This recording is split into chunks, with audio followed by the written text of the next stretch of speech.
What's up guys, it's Dan here at the Sneaker Guys. In today's video we're going to be bringing you a showdown with the Nike Lebron Soldier 11 versus the Nike Lebron Soldier 10. So let's take a look.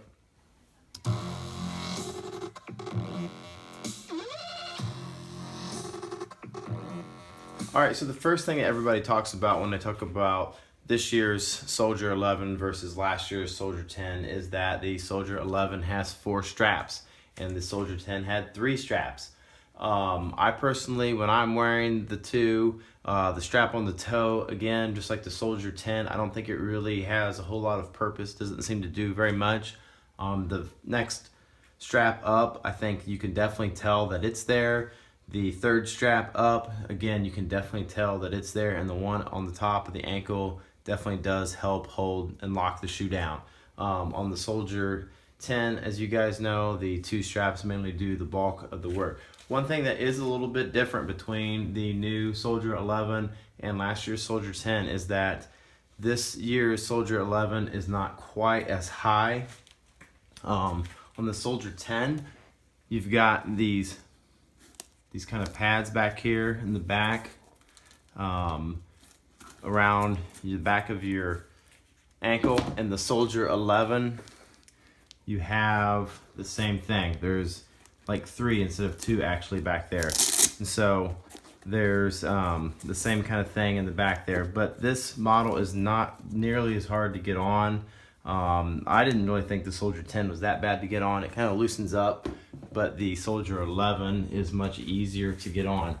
The other big difference between the Soldier 10 and the Soldier 11, in my opinion, is that the Soldier 11 has this neoprene kind of boot. The whole thing is like a neoprene shoe, almost like a wetsuit. And you can definitely feel that it's got a better of a lockdown. So when you put your foot into this, you definitely feel that neoprene boot hugging your entire foot. Whereas in the Soldier 10, it doesn't really have that feel. So especially through this part of the Soldier 10, a lot of you guys may know, I mean, it doesn't have that compression. So the Soldier 11 definitely has a lot more compression on the entire foot. The other thing that is different between the Soldier 10 and the Soldier 11 is the sole. And so I've worn these around for a while now, and so we're going to get into my impressions of the shoe in general. But it's got this different tread pattern. You can see too where the zoom kind of sticks out in the heel and even in the forefoot. The Soldier 10 kind of had that same deal going on, but it didn't have these little squares and these diamond shapes going on. So this traction is pretty good. You know, I like the way the sole feels compared to the Soldier 10.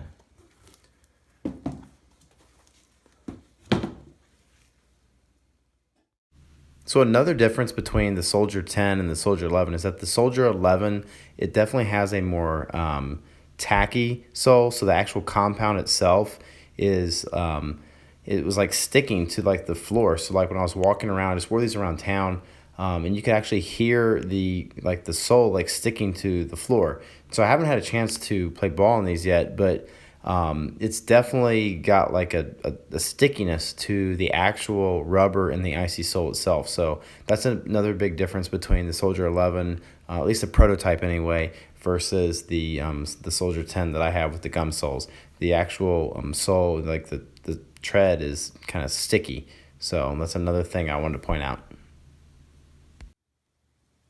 Another thing that I used to hear about the Soldier 10s was that people said that you couldn't really feel the zoom air in the sole, but I don't know if it's because the pair that I picked up has the gum sole. I definitely could feel the zoom in the gum sole, but the Soldier 11 is definitely more cushioned than the Soldier 10. It feels also too like the Soldier 11 has a stiffer footbed throughout, so it didn't feel like the entire shoe is quite as bendable, you know. So I mean, the Soldier 10, you can kind of bend it a little bit there. The Soldier 11, you definitely can't bend it nearly as much. The other thing is that it just feels like my heel gets cradled and kind of locked down a lot better in the Soldier 11 than it did in the Soldier 10. You definitely had this really good ankle support in the Soldier 10. The Soldier 11, I feel like the ankle support is definitely there as well. The Soldier 11 is quickly becoming one of my favorite shoes overall, even with my Jordans or any other shoes. I really like the way it feels on. It feels secure. It feels tight. It feels like it's quick and responsive. So one of the things I will say that I wish they would have changed is in my Soldier 10s, you can see there's no graphics, you know, the logos that were down in the bottom wore out real quick. And you can see here, after maybe half a dozen times that I've worn these, the LeBron James logo is already worn out. And it actually looked like this after about an hour of the first time I wore it. So about an hour after I looked just to see if it would do the same thing as the Soldier 10, and it did. The Soldier 10s, they wore out within probably an hour and they were completely gone. The other shoe, the left shoe, looks better than this one. You can see this one's looking pretty bad. The left shoe does look pretty good still. It's kind of cool. The 11's got this concept property of Nike and then LeBron James in there. So that's pretty cool that it's got that in there. You can take these straps, and if you wanted to, you could go through. Here, that's not one to go through very well now, but it will. They all will go through. If you wanted to, you could put these straps through all those,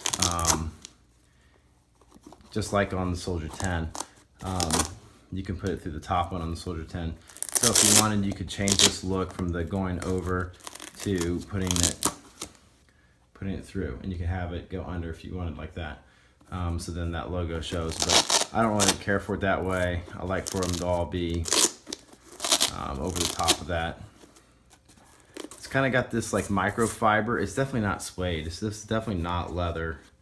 At least I don't think so. It doesn't feel like it. It seems more. It looks more like almost like a microfiber than a leather. But it's kind of a suede type material around. And I've heard some people say, and I kind of agree, it does kind of have like a Jordan 11. So maybe since it's the Soldier 11, it kind of has that same kind of vibe going on, kind of like the Jordan 11 mudguard. But so far, I really do really liking the shoe. So let's put them both on feet and see how they look, and see what they look like when you're wearing them.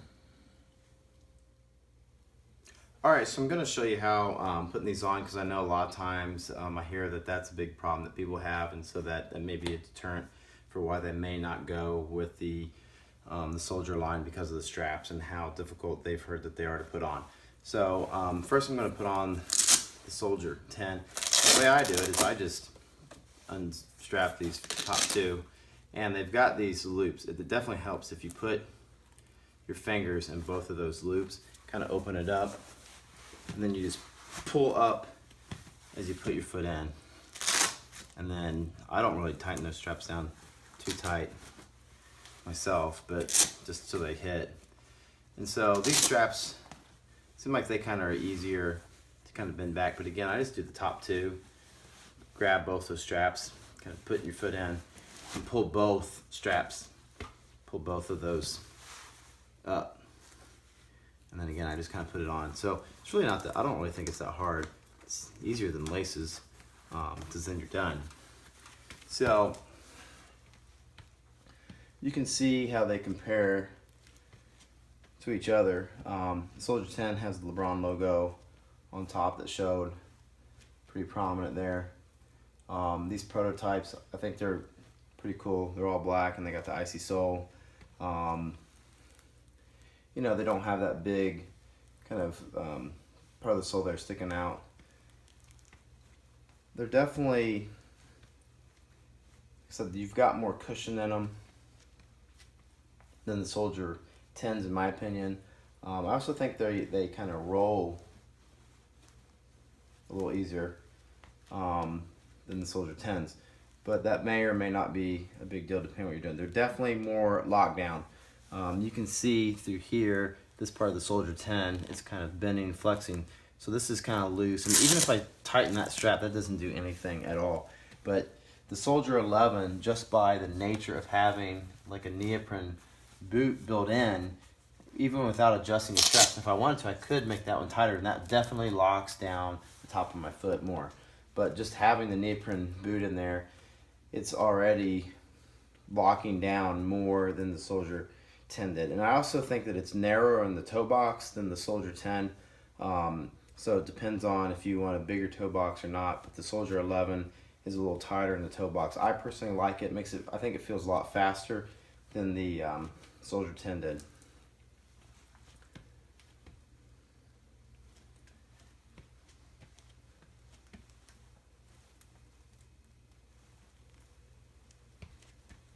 So that's a look at the comparison between the Soldier 10 and the Soldier 11 on feet there. Alright guys, so there's a look at the Soldier 11 compared to the Soldier 10. And overall, I've got to say that I think they did a great job with the Soldier 11 personally. I've got to give the nod to the Soldier 11. In fact, I think that they've improved on the Soldier 10. The Soldier 10 was very popular, but I think the Soldier 11, in my opinion, is even better. I think it feels more responsive when I wear it. I feel like it fits my foot tighter. I feel that it just kind of hugs my foot so much better than the Soldier 10 did. I think the ankle support's still there, even though it's not as tall as the Soldier 10, but I still think that it's got great ankle support. So overall, I've got to say that I think the Soldier 11 is an improvement upon the popular Soldier 10. So if you haven't had a chance, get out and try a pair on and pick a pair up. This is Dan for the Sneaker Guys. I hope you like this video. Subscribe to our channel. Sneaker Guys out.